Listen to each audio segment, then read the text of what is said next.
Live from the bridge at the Launchpad Studios in Huntington, New York, it's Sports Talk New York with your hosts, Mark Rosenman and AJ Carter.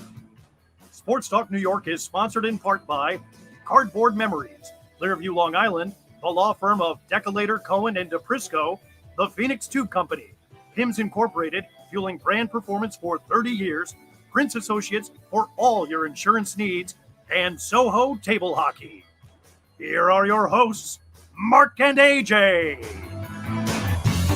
And good Sunday evening to you, Mark Roseman, Mike Capice here in Huntington, AJ in Florida, doing the show remotely. If you are watching us on Facebook Live, welcome to the new area that we moved into at the Launchpad Studios in Huntington, New York, and we're loving it. Lots of space. You actually get finally to see Mike Capice again. It's been a long time. How you doing, Mikey? I'm doing great. I'm glad to be back on camera. Awesome. AJ, how you doing? I'm doing fine. How's the weather up there? I played golf today. Did you any chance to play golf in the snow there? All right, maybe we'll hang up on AJ now. No, we didn't get any chance to play golf. But if you are a listener of the show a long time, you know that we started off each and every week with the Cardboard Memories Major League Baseball Report with John Computer, sponsored by our friends at Cardboard Memories, which is one of Long Island's most reputable memorabilia retail stores for over 29 years. The owner of Cardboard Memories, Scott Stamell, is known for his knowledge and savvy of authentic autographs, and he's been featured on HBO's Real Sports with Brian Gumbel. Cardboard Memories possesses the honesty, integrity one would want and need from a memorabilia source. Cardboard Memories is always buying collections large and small. Let Cardboard Memories run your next charity fundraising auction. Call them to find out how they can help your organization at no cost. Cardboard Memories is located at 6401 Jericho Turnpike, Comac, New York. Visit them on the web at cardboardmemories.com or follow them on Facebook or Instagram. Interestingly enough, we had a defection. Basically, it kind of reminded me of the George Costanza episode on Seinfeld, where the Mets were courting George, and he went into George Costanza, and then he went into George Steinbrenner's office and told him that the Mets were looking for him. So the Mets basically hired away the assistant hitting coach for the New York Yankees, who was on the job for 2 weeks, to move crosstown to be the hitting coach of the New York Mets. What do you make of that, Johnny? I want to know if Eric Chavez was driving around the parking lot with one of the World Series trophies attached to the car right before he left. I'd love to know.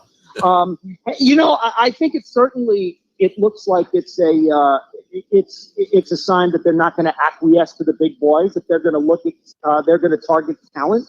They're going to get the Mets are going to get whatever talent they need, and they're going to poach whoever they need to poach for it. Now, all that said, I think if Eric Chavez was the assistant hitting coach of, say, the Milwaukee Brewers or the Astros, I think it's the same thing. I don't think the Mets are really looking at, we're going to get who we need, and if we screw the Yankees, then all the better. I don't even think they care about that. I think they just want to get the top talent available, no matter where they're looking and no matter where they are, and they're going to give them promotions, and they're going to do what's right for the club. Eric Chavez is supposedly a really, really great hitting mind. So I can't wait to see what he can do with this team.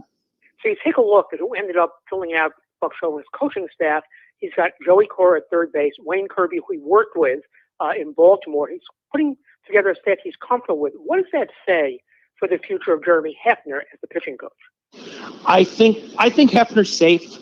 I think that the pitching performances last year will speak for themselves. I think the players will speak up for Jeremy Hefner. I think everybody knows around the league what Jeremy Hefner can do. He came under great recommendations from those he worked with at the Twins, and he did a good job with them. He's done a great job with the Mets while he's been here. I don't think Hefner's going anywhere. I agree with you, and I think that's one of the reasons why he was the only one that was retained. The one spot right now that really all eyes are on is the bench coach. Do you think he's going to go with a person that's got name recognition, or do you think he might pick somebody that he's going to groom as his heir apparent maybe 4, 5, 6 years down the road? That's a great question, because I think that the assumption is always that the bench coach is going to be the guy that's going to replace him. So I think it definitely has to be somebody that Buck is comfortable with. But it's also the scuttlebutt out there is that they want to bring somebody in that's analytically minded to be the bench coach to help out Buck. I don't know if that's going to be such a consideration, like who the next person is out there. because things could change in a heartbeat. So I think they're just going to get the best person for the job and then let the chips fall where they may after that. Totally agree, and it's going to be interesting to see how he fills out the remainder of this coaching staff. Cora is a big add for him because he has a very good relationship with Francisco Lindor, so I think that was a great move, and he's also a very good baseball mind. We look forward to talking to you more, and hopefully we'll have some good news in the next couple of weeks about the CBA, John. As always, our pleasure speaking to John Coppinger with the Cardboard Memories Major League Baseball Report. We're going to take a quick break, and on the other side, Mo Vaughn will be calling in to join us, so keep it tuned right here to Sports Talk New York on the 365 Sportscast Network. Do you own a business? When is the last time you actually had a visit from or even spoke with your insurance representative? Did your current insurance agency sell to another firm or maybe merge, leaving you without the attention you deserve? Prince Associates is a provider of commercial insurance nationwide and represents some of the finest insurance carriers in the industry. Prince Associates has been representing commercial clients since 1965, and we continue to grow and offer our personal services in a competitive and ever-changing market. If you want back the insurance relationship you deserve, reach out to us, 516-822-6550. That's area code 516-822-6550. And ask for Leith or Craig, or find us on the web at www.princeins.com. The Phoenix Tube Company Incorporated is among the country's leading manufacturers of structural ornamental stainless steel tubing, rectangles, squares, and processed flat bars. The company takes pride in its everyday commitment to quality and customer service. The philosophy of the company has been and continues to be to support the growth of the stainless tube market through distribution and service centers throughout the country.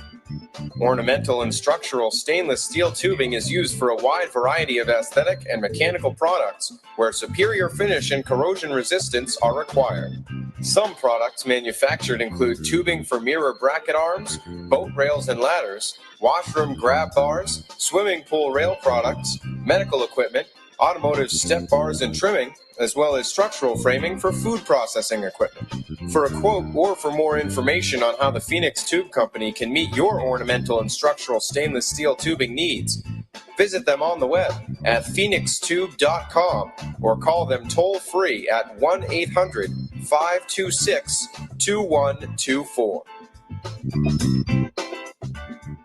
And welcome back to Sports Talk New York on the 365 Sportscast Network. If you are watching us for the first time on Facebook Live or YouTube Live, you can send us comments while we're doing the show real-time live when we're speaking to our guests and interviewing them. If you have a question you want to get in, just put it in the comment section. We'll see it. Additionally, if you are watching at home on Facebook Live or YouTube Live, just know that you can take us with you in your car by downloading the 365 Sportscast app, and you can use Apple CarPlay and listen to it, or you can simply use over your Bluetooth, and you can also enable the 365 Sportscast skill on your smart speaker and just simply say play 365 Sports, and you can stream during the house. Which one of those do you have, Mike? I've used the app. I think it's the most convenient. You can take it wherever you want. Put it on the CarPlay. It's pretty cool with the Apple CarPlay. The icon comes up on your dashboard just like XM Radio or Pandora or any of those, and you can just click it, and you can listen to a tremendous slate of programming. In fact, coming up right after us, you're going to get to listen to BT Talks Everything, a rebranding of his show. BT Talks Everything is heard every Sunday night right after us, so that's something that you have to look forward to. And right now, we're just waiting for Mo to get on the line with us, and we'll have him momentarily. And we're looking forward to this because he was one of my favorite players when he was on the Mets and when he was on the Red Sox as well. So it's going to be a big thrill to speak to him, and we're just going to patch him in through the board. And here we go. Joining us now is a man who was born 9 weeks early and weighed only 3 pounds, 9 ounces. He would grow to be one of the biggest and most feared hitters in baseball. He was a 12-letter varsity athlete in basketball, football, and baseball at Trinity High School in Pauling, New York. He played college ball at Seton Hall, where he set the school record for home runs with 28. In his 3 years at Seton Hall, he had a total of 57 home runs, 218 RBIs, both team records. earned the Jack Hazer Award as MVP in the 1986 Big East Conference Baseball Tournament while keying the Pirates' championship run. He was a first-round pick of the Boston Red Sox, three-time All-Star, won the American League MVP Award in 1995 with the Red Sox. It is a pleasure to welcome one of my all-time favorite players, number 115 on the all-time home run list, and the one and only hit dog himself, Mo Vaughn, to Sports Talk New York. Welcome, Mo. How you doing, guys? How are you? Doing great. Anytime we can speak to you, we are doing great. So, it's so interesting because even though we mentioned all those things that you accomplished in your career, you're probably not even the most athletically gifted Vaughan in the family. Can you tell our audience a little bit about your dad, Leroy, and where his career was headed before his injury? Oh, man, he was a tremendous athlete.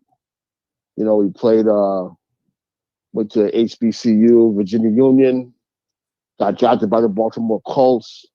Raymond Bear, Don Shula, Johnny Unitas were some of his favorite people. And, coming back to Connecticut, he played in, people always talk to me about him playing with the Stanford Golden Bears.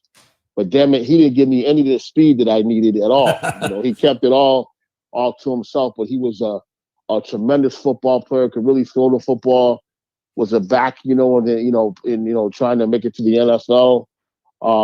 Coached at, Brian McMahon High School football, was the first, innovator of putting, all guys, keeping all the players involved by having, players just play defense and players just play offense. It was a beautiful thing. But it's great. He's still here, at 89 years old. My best friend, I'm always hanging with him down. I got him down here with me in Florida. So, but a great guy, a great inspiration to me, and I'm very proud of him. It's so interesting. Also, there was a great story about how Raymond Berry was like cleaning out his house and found this picture of he and your dad and told some great stories about that. So I urge people to go out and check that story out. You ended up at Trinity High School in Paulding, New York, and played for a legendary coach there, Miles Hubbard, who was also a pretty good athlete himself. He actually got 8 varsity letters in football, basketball, track, and baseball. In his senior year, he was a captain of the football and track teams and won the Most Valuable Player award in both sports. What was the biggest thing you learned from Coach Hubbard? Wow, just first, what a tremendous friend he was to me, at Trinity Paulding. He was the athletic director, so, he always took care of the athletes. But he was just a great guy, and a guy I miss, he passed this year, this past year, in the summertime. But what just a great force, a lover of Trinity Paulding, a graduate, came back to the school as the athletic director, coached me in basketball and baseball. I probably had some of the most fun I've ever had with him, in sports, with him coaching me in basketball. Just his, that's how I got the name Mo, because he couldn't yell Maurice fast enough, so he cut it so he could just curse me out as quickly as possible. But it was just so much love between him and I. And, I remember he said one thing to me, I think it was my sophomore year, and he walked up to me and he goes, Mo, it's just as easy to do things right as it is to do them wrong. If you just take 5 extra minutes and do the right thing. And I never forgot that. And I took that into my training. I took that into my workouts. I took that into, my studying. And, even though I wasn't a great student, but, I never forgot those words that he said to me. And I really coach that way now. I probably coach the same way that he coaches me. I coach my son who's, 9 years old playing softball. I have a, VSA Academy down here in Boca Raton. All those guys, my dad, Coach Hubbard, the things I learned at Trinity Paulding, the things I learned at Seton Hall, all of what I'm trying to do and just make an impression on young people now. Yeah. So AJ, the co-host, is actually in Florida, and he's not able to be on this phone call with us. And when we were talking about when we knew you were going to have you on the show, he wanted to know that, you went to that small prep school instead of a larger public high school. Obviously, you still got noticed, but maybe not as widespread notice because it was a small school. So you weren't drafted out of high school. Given the importance of education in your family, your father was a principal, your mother a teacher, how seriously do you think you would have given consideration passing up college for professional baseball had you been drafted as a high school student? I was lucky, but I was drafted out of high school. I had played, down there in Connecticut in a lot of the local leagues. But I got drafted out in the third round by the Phillies, 3 years earlier. But my mom was like, she didn't even tell my dad and I. She basically answered the phone and said, he's going to college and, that's going to be it. And she kind of like, at the end of the night, we're at the dinner plate. She's like, oh, yeah, the Phillies called, but I told him you weren't going to play professional baseball. I almost fell out of my chair, bro. You know what I mean? Like, but that was, my parents were very, very big into school, education, between my oldest sister, Catherine, my mother and my father, you got 100 years of teaching in our family. And I think, it was just important, to them and to for us to go to school as long as we could and get an education. So it leads to a scholarship to Seton Hall in South Orange, New Jersey. You join a pretty good roster: Craig Biggio, John Valentine, Kevin Morton. Yet you really separate yourself. As a freshman, you earned All-American Big East Rookie of the Year, hit .429. Seton Hall, like we mentioned in the open, record 28 home runs, MVP of the conference tournament, batting .500 with 7 home runs to lead the Pirates to the finals. All told, you hit .416 during your time at Seton Hall, broke the school records for home runs, runs batted in. All this under yet another legendary coach, Mike Shepard, who led Seton Hall to 10 NCAA tournaments, 2 College World Series. He had an overall record of 998 and 540. How did being on a team as well as playing for Coach Shepard prepare you for the major leagues? Well, first, Mike Shepard, we all didn't agree on like a lot of his ways, but I have to admit, his toughness on us as players is what got me through to be able to withstand the minor leagues, to withstand the tough media scrutiny in Boston in the major leagues. He was a no-nonsense guy. He was an ex-Marine, and he ran it that way. And, when back in our day, things could happen on the field that are a lot different than now. So I'll just say that. I think I was also lucky to be involved with a first base coach with a guy by the name of Nick Boldus out of New Jersey, who really took me under my wing and taught me the game and how to get along and got me, through school and really took care of me when I was there. But greatness only comes with great players. And at that time, the Pirates, we had Biggio catching. Martice Robinson was playing first base. He batted .429. He was the co-winner of the Golden Spikes Award that year with Robert Ventura. We had Dana Brown that got drafted in out of center field. John Valentine was playing shortstop. You had Pete Patron in left field. You had Ralph Soto in right field, and Robert Shepard was playing second base. We had a great and a cat by the name of Rick Fukrowski, on the mound. If we just had another couple more pitchers to go with him and Johnny Brogan, I think we would have went to the World Series. But, to come out my freshman year, hit 28 home runs and drive in 90 runs in 45 games is all because Biggio, Brown, and Shepard and Patron were on base. Biggio hit third. I hit fourth. I had a guy hitting damn near .530 behind me. So, it was just, we were a great collection of talent.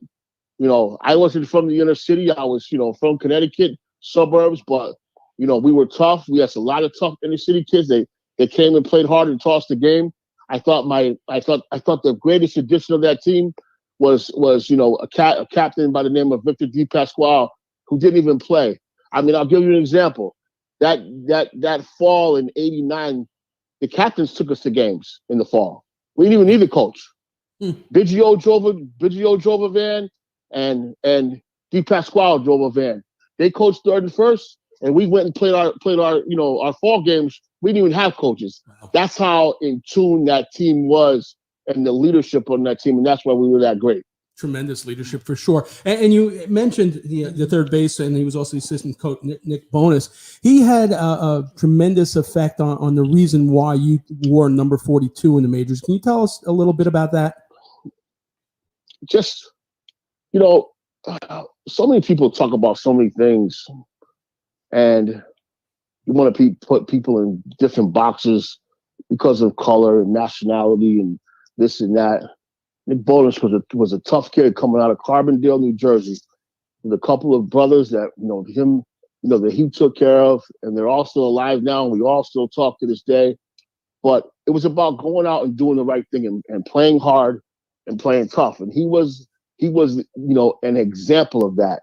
But here's a white guy that took me in under his wing, coached me, loved me, scolded me, did the things. He popped me in the head when he had to, but he's the one that wore 42. And he said to me, he goes, when you get to the big leagues, you're gonna wear this number. And you need to start studying the history of what this means. And when I got there, I had the opportunity and I put it on. And we talk, I talk to Nick still three times a week. And we just go back and forth, Now I got a son and I'm, teaching, and I know, I taught his son how to play the game, and it's just trickles down. So what a tremendous relationship right now, I have with him, and I cherish that greatly. So you get drafted in 1989 by the Boston Red Sox. You make your way up the Red Sox minor league ladder. You play for Butch Hobson, Johnny Pesky, Ed Nolte. Which coach or player or manager helped you the most in the minors to set you the foundation for the majors? Johnny Pesky was a great man. Butch Hobson was a great man. Johnny Pesky was like my grandfather. Took care of me, got me bats, kept me positive. But I tell you, there was a cat by the name of Rico Petrocelli, and there were, scouts like Sam Mealy and other guys, and Frank Malzone. When I got to the big leagues, as good as I wasn't as prepared. I look at what happens today with these kids in these academies. These kids come out really prepared, very, very much more prepared than I was. You know what I mean? And that's why they're so young, doing so well. The information that they get now is far more information than I ever got. But guys like Frank Mealy and Frank Malzone and Rico Petrocelli, they call me and go, Mo, you're dropping your head at first base. Balls were popping out of my glove. Just little things like that. But those were the guys,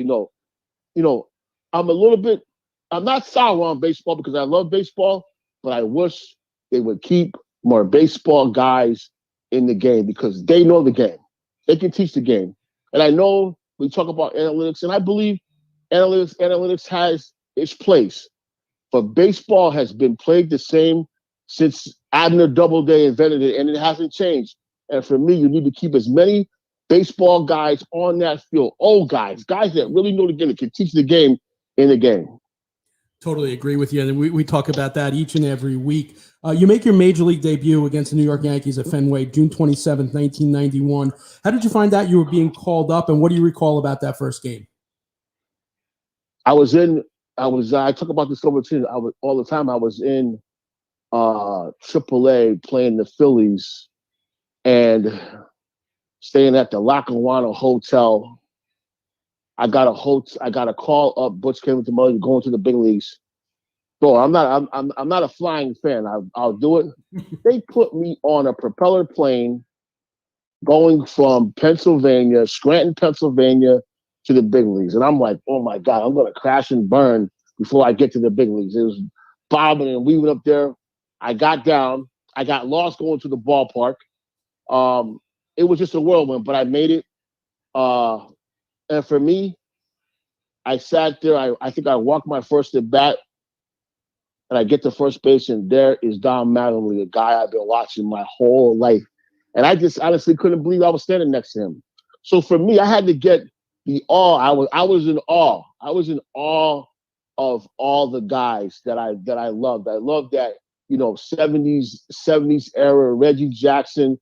I loved, the 80s, with Brett, and I met George Brett. I met Gantner. I met Robin. I played against Robin Young. One of my good friends is Kyle Ripken. I got to see those guys and play against those guys in early parts of my career. And I'll always cherish that because that's when baseball was played the way it was supposed to be. Unbelievable. So it really doesn't take you long to establish yourself as a force in the middle of that lineup in 93. You had 297, 29 home runs, 101 RBIs, finishing 18th in the MVP voting. Your contributions off the field gained the hearts of the Fenway faithful as you're a frequent visitor of the Children's Hospital. You develop a really strong bond with an 11-year-old cancer patient named Jason Leader. And on April 24th in Anaheim, you promised to hit a home run for him. And you came through with that fly ball to deep center off Ken Patterson at the top of the 7th. I have to imagine of the 328 career home runs you hit, that one still ranks pretty high as one of the more meaningful ones in your career, correct?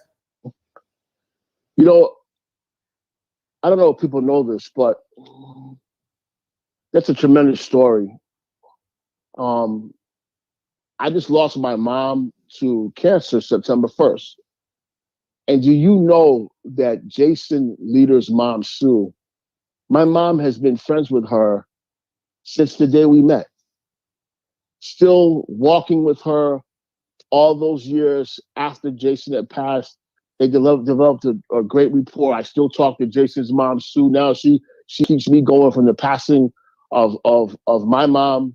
What a relationship. What a person that my mother was, to just continue to help and continue to do things. And I think that's what I've learned to do, is if you have the ability to reach out, and you have the ability to help, and you have the ability to make somebody feel better in life, or take some pain away, that's what we're here to do as athletes. And I think, it's not something that you have to do. If you're able to, not everybody can get up in front of people, and not everybody can has that type of personality. I did, and I try to do it as much as I can to this day, is try to help people as much as I can, whether it be words or just encouragement, whatever it is, just try to be positive. Absolutely one of the reasons why you were beloved at every place you played. 2 years later, in 95, the Red Sox make the playoffs for the first time in 5 seasons. You're swept by the eventual American League champion Cleveland Indians in the division series. That season, you batted 300, hit 39 home runs, drove in a league-leading 126 runs. You made the All-Star team. You win the American League Most Valuable Player Award. You become the face of the Red Sox on top of it. You received the Bart Giamatti Award for Community Service. Looking back on that season and the playoff run and all the excitement that was generated in Boston, what's the one moment that stands out the most from that magical season? I think going from last to first was just such a great thing for us. I talk about, guys like Jeff Fry and all those guys that played on that team. I think that was what it was.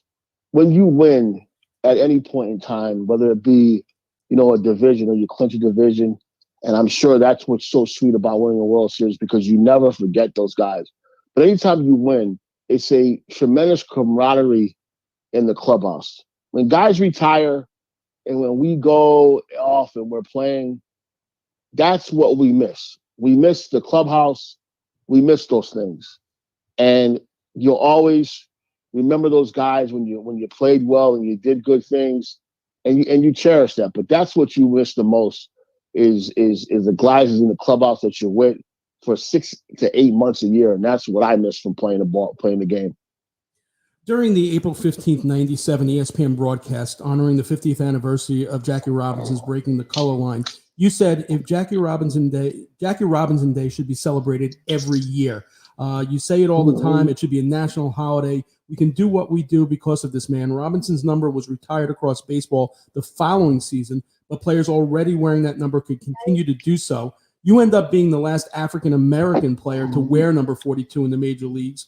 Given what Nick Bonas told you all those years before, does that take on greater significance to you looking back at it now?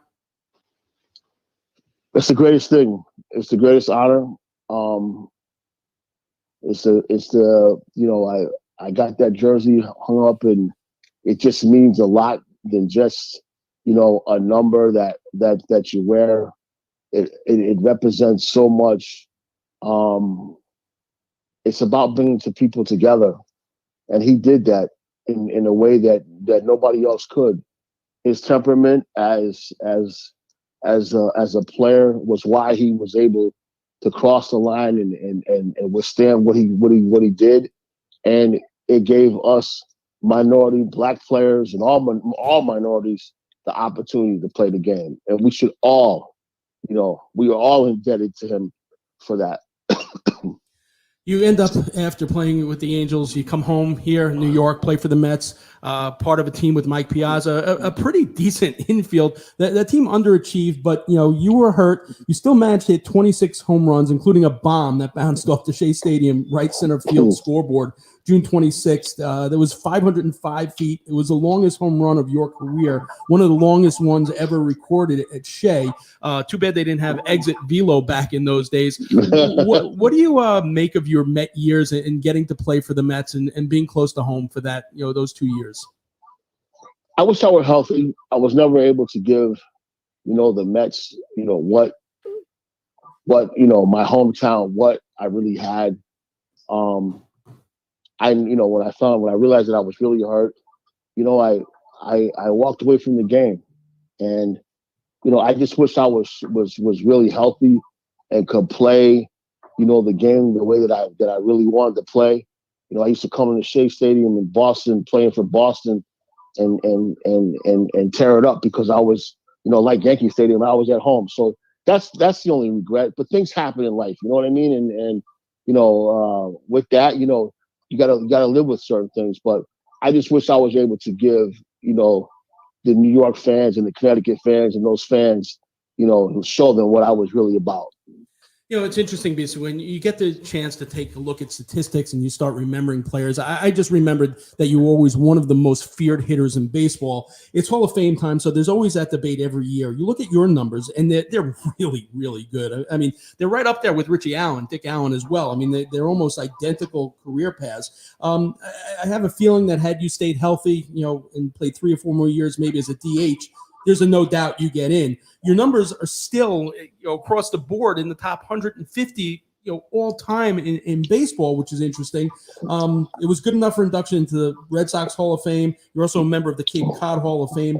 What are your thoughts on the process currently, the way people are inducted into Cooperstown? And as a player, when you're further on in your career and you see those numbers, do you start thinking about that? Listen, I think you got to have 400 plus to get there. I just didn't play enough years. A lot of it is, you need longevity. You need to be healthy. And, that didn't happen for me. But I look at my career as, listen, it's about respect. And, I see people and they're like, Mo, you could play and you could compete and hit with anybody. You came to play and you let the chips made where fall where they may. My biggest thing that I was about was I'm out there, I'm playing every day.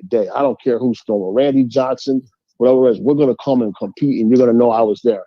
And I think that's what I live with. That's what what I aspire to be, and that's what I was, and I'm very, very happy with that. Lastly, as impressive as everything that you have accomplished on the field is, what you have been able to accomplish post-retirement as well is just as impressive. You continue to do community outreach for organizations such as Omni New York, which acquires, builds, and rehabilitates distressed housing in New York metropolitan area. You pursued business ventures, including a trucking company called Mo Vaughn Transport 27 and MVP Collections, a stylish clothing line for big and tall men. On September 20th, 2012, a baseball field at Trinity Pauling High School was renovated with a clay infield and irrigation system to help withstand the northeast weather, dedicated in your name. And now you have the Vaughan Sports Academy, which you mentioned, which places value on the relationships you have with your students and parents. All of the coaches are dedicated to professionals who not only push their students to excel and be the best they can, but they're also their friend and mentor in life. Of all those things that you've done post-playing career, which is the one that gives you the most pride and the biggest sense of fulfillment? We all wonder we all, as men, we got to keep evolving. We got to keep figuring out what gets us going every day. I'm very, very proud of I'm in New York LLC. It's we are affecting families, creating positive energy, creating, affordable housing, quality affordable housing for families. And, we have over 17,000 units of that stuff right now in 6 states. And we're still rolling very, very strong. That's one of my biggest accomplishments. I got into the clothing line because it was a need. But I think for me, I realized what I am. And I never thought I was going to be that. But I'm a coach. And I take the game of baseball and I use it to teach life lessons to young people. And it's been great. I coach my son. I get a chance it gives me a conduit to be with him consistently at all times and show him the game and show him what toughness is and show him what hard work is and be able to love him at the same time. So I think, VSA is where I'm going to, lay me. That'll be my last thing that I do. But I enjoy and I understand what I am now. I'm coach and I'm here to affect young people in a positive way.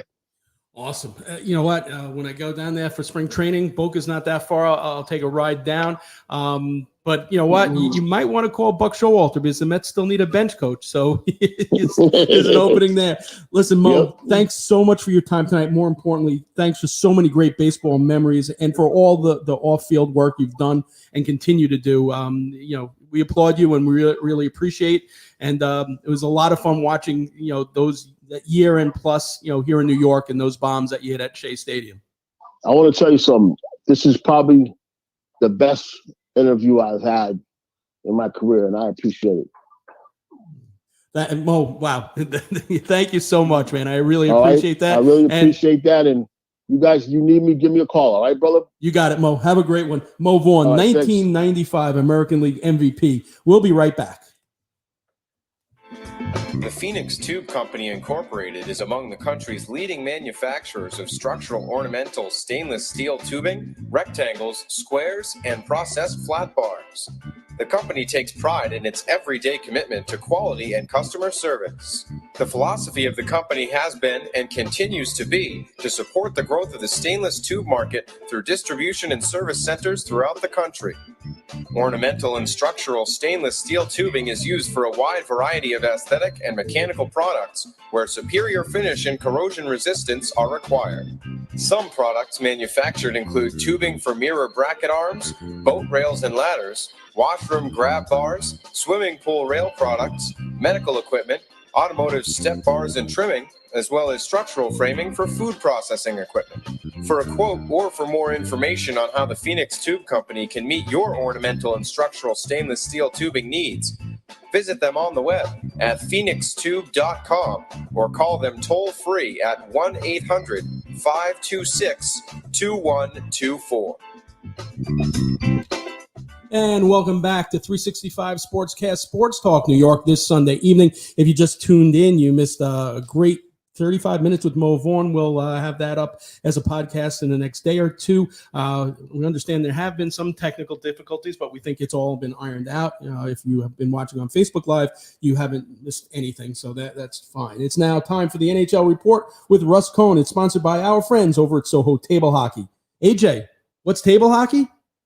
What's table hockey? There you go. What's table hockey? You say. Some of us that was a cross country. What's table hockey? By the way, some of us might have grown up with rod hockey, bubble hockey, or even air hockey tables. Even north, south, east, west confused, Mark. It's not cross country. All right. It's long distance. All right. Shut up, AJ. Soho Table Hockey has embraced the nostalgia of all those old tabletop games and designed a whole new board for the future. Handcrafted with designer wood, state-of-the-art playing surface, unbendable rods, and energy-absorbing walls, this is a table hockey game that players age 8 to 80 can enjoy. Even better, the exceptional quality and design allows the game to stand up to the intensity of tournaments, which is why Soho Table Hockey is the #1 choice of championship players throughout North America. Visit SohoTableHockey.com, learn more, and start your order on the custom game. You can choose your wood, a centerized logo, and even the game matchups. Go ahead, drop the puck. You'll love Soho Table Hockey so much you won't be able to stop playing. However, if you are a New York Ranger or a New York Islander or a New Jersey Devil or a Toronto Maple Leaf, chances are you're going to have to take some of these guys off your tabletop game and put them in COVID protocol,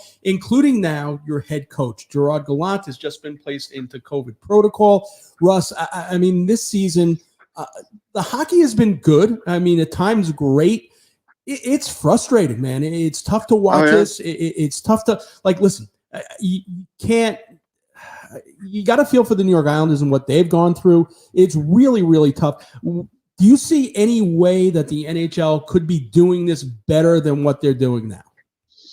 I mean, at this moment, no. I felt like they should have stopped it back in the day, weeks ago, and tried to really get everybody on the same page with everything protocol, wearing masks everywhere, seeing if they could just let it either run through the team or, which is not ideal, or, contain it. And they didn't. They shut down some teams and not others. So as far as right now, I don't think they can do anything else. This is it. This is all they can do. And they're going to just keep soldiering on. As far as the Rangers go, when David Quinn was out, Knobloch got a win. So, and when Trotz was out as well, Lane Lambert got a win with Trotz out. Wasn't COVID, but it was he had to come in due to a death in the family for Trotz. So sometimes it could be good for a team. Like as an example, I still don't think the Rangers are using Lafreniere right now. When they were playing him with Strome, they were. And if you notice, he's getting points and he's fourth on the team in goals. But if all of a sudden he gets shipped back down with Dryden Hunt or Gauthier or guys like that, you're not going to get the same kind of production or any production. He's not that kind of player. And so you do kind of wonder if someone like Knobloch will try and take advantage of that, or is Gallant so, controlling that, he gives the lineup and you just can't do anything.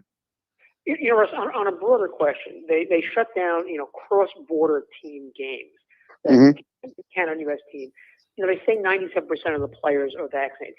Should they or could they at this point go back to what they did last year with basically a Canadian division and the U.S. division? And would that do any good if they keep everybody in Canada, everybody in the U.S.? I don't think it will stop Canadian teams from getting it.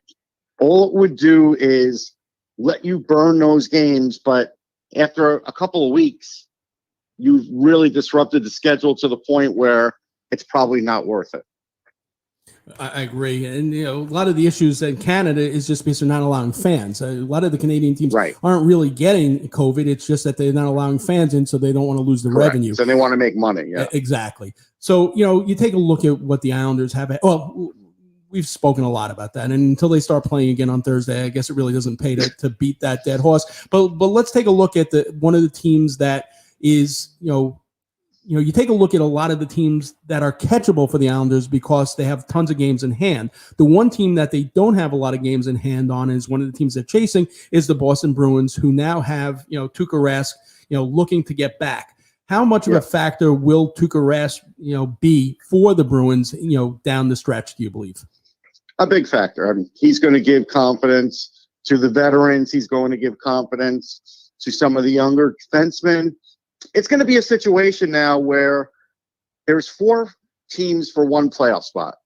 I don't think anybody in the top 3 will be coming out of it. I don't think the Penguins will be dropping out of it. And so you're really just looking at Boston against the field. I really think that's the way it is. So the field is, Detroit, New Jersey, Columbus, Philly. If you want to count the Islanders, I wouldn't. But yes, that's the field. And of all those teams playing the field, Rask is almost like a great trade deadline acquisition. What's any other team, and doesn't have to be a specific team, what's the guy out there that's going to be the most sought after commodity of teams that are falling out of the race, that may have a pending free agent that a team thinks is going to help them either in the push or maybe even get them over the top? Well, Joe Pavelski is one in Dallas. That's one. John Klingberg in Dallas is another.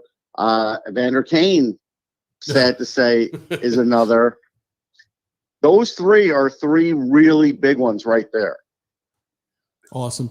All right, Russ, we will speak to you next week. Russ Cohn here and every week with the Soho Table Hockey Report. We're going to take a quick break, and on the other side, we got AJ's Sunday Papers, and we got still the NFL and NBA to get to. So keep it tuned right here to Sports Talk New York. If you're a company looking to increase your visibility, to make sure your promotional materials get packaged in the most attractive way and distributed most efficiently, then you need to call in PIMS. Whether you're launching a new product and need to assemble customized influencer packages, or looking for a more efficient way to manage your inventory and collateral, PIMS involvement helps maximize the impact of your brand's performance.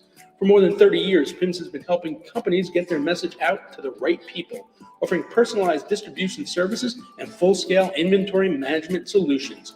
PIMS works its magic on 3 continents, backed by 350,000 square feet of warehouse space. If you're looking for experience, PIMS is it. They've shipped more than 13 million packages and elevated more than 8,000 brands. Want to know more? Check them out on the web, PIMSinc.com. That's PIMSINC.com, and read testimonials from their satisfied clients. That's PIMS, the first name in marketing support. You can read it in the Sunday papers.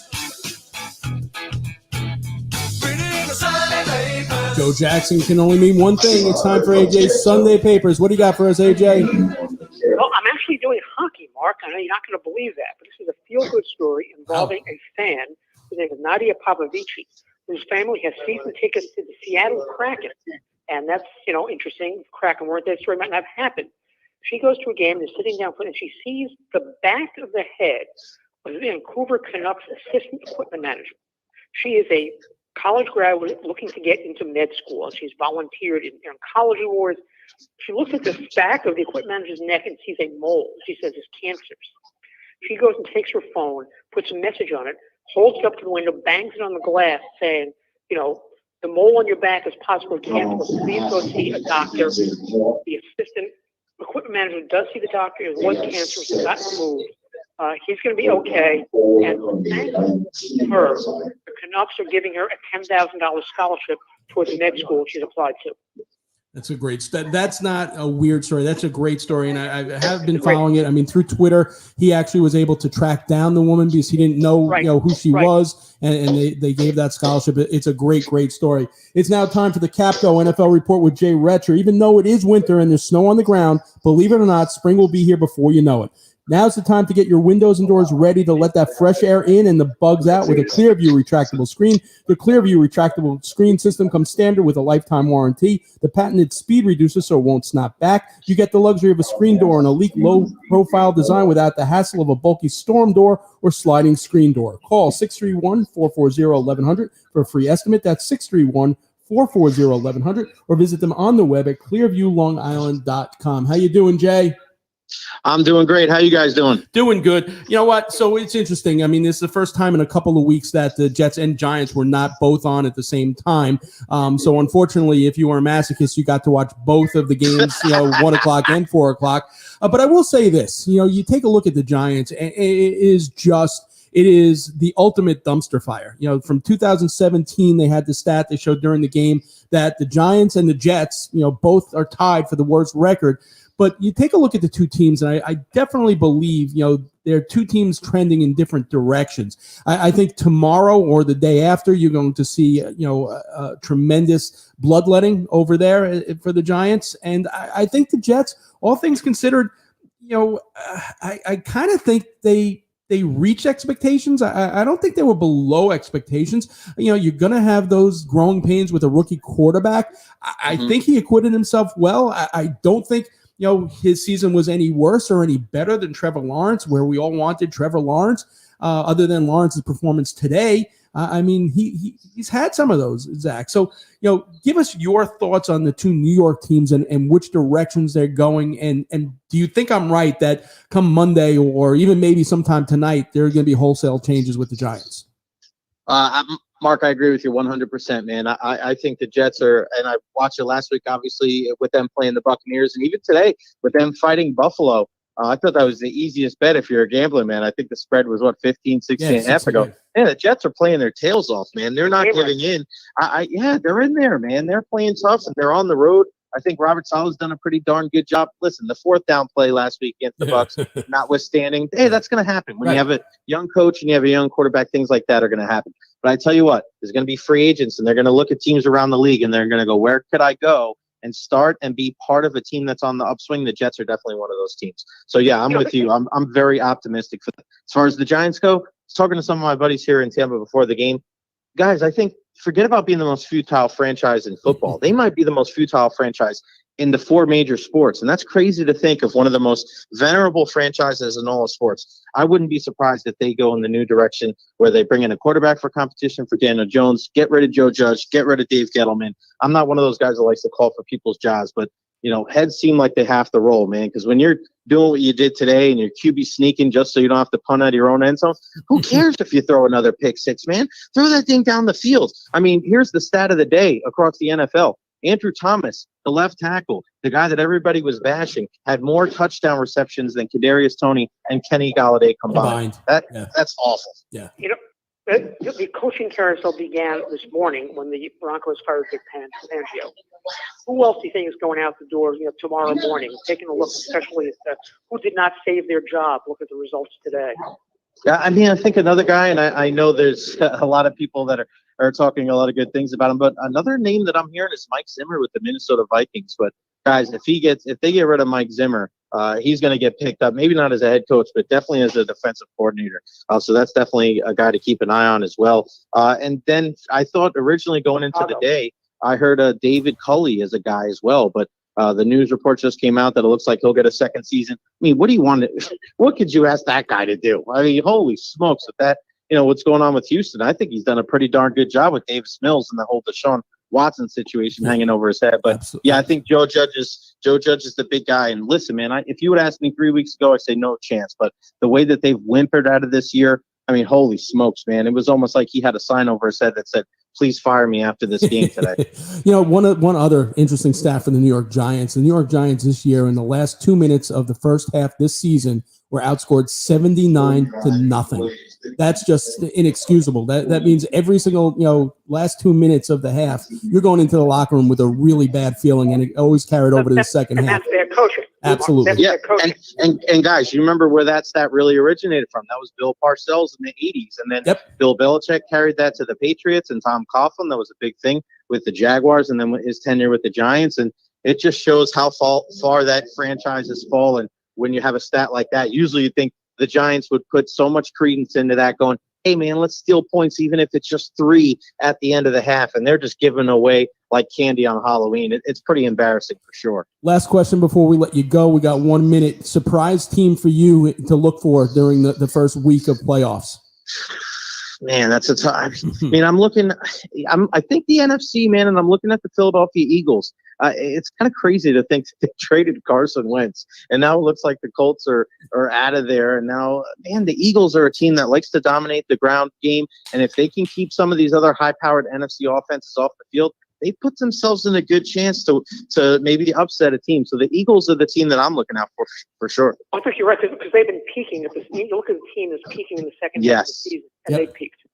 All right, Jay, we'll speak to you next week. Jay Retcher here each and every week with the Capco NFL Report. Quick break on the other side. We'll round out the show with the NBA Report, and then keep it here because you got BT Talks Everything right after us. Decolator Cohen and DePrisco, LLP, is pleased to introduce their website, policeofficersrighttosue.com, as an educational and informative site designed to instruct members of the law enforcement community of their civil rights in line-of-duty accidents. Many law enforcement members are not aware of their rights to sue and fail to bring lawsuits within a specific time frame, thereby forfeiting their ability to seek rightful compensation against those parties that cause officers to be injured. PoliceofficersRightToSue.com provides successful past results of line-of-duty lawsuits. These examples range from officers being provided with inadequate equipment, RMP accidents, slip and falls, and station house mishaps. If any law enforcement member has a question regarding a potential lawsuit, they can contact DCD at policeofficersrighttosue.com